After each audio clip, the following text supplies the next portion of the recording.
In today's video, I'm going to teach you how to add or invite members to your Trello board. Whether you're collaborating on a project or simply sharing your to-do list with someone else, inviting others to your Trello board is a fundamental skill. So let's dive right in and make the process easy and straightforward for you.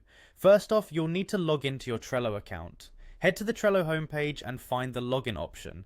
If you're not yet logged in, that's your first task. Once you're on the login page, you'll see several options to enter your information.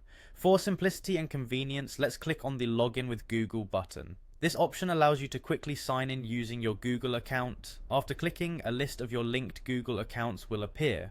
Choose the one you'd like to use to connect to Trello, and you should be in your workspace in no time. Once logged in, you'll need to navigate to the Members tab. This tab is essential for managing the people who have access to your Trello boards. You'll typically find this under the Workspace or Board settings. Click on it, and it will open up your membership options. Now, you're ready to invite new members to your Trello board. Spot the option labeled Invite Workspace Members and give it a click. This will bring up a field where you can enter the email address of the person you want to add.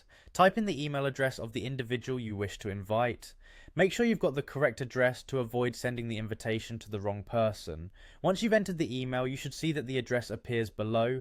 Simply click on it to select it. The next step is to send the invitation. Once the email address is selected, find the Send Invite button and click on it. This action sends an invitation directly to the recipient's inbox, prompting them to join your Trello board. It's worth mentioning that your invitee may need to create a Trello account if they don't have one already. On receiving your invitation, they'll follow the instructions to set up their account and join your workspace. Super easy for them too. And there you have it. Inviting someone to your Trello board in a few simple steps. This feature greatly enhances collaboration in team projects, class assignments, or just planning out a family event. Thanks for watching, and don't forget to like this video and subscribe for more helpful tips and tutorials on using Trello. Let's make teamwork more efficient and organized, one board at a time.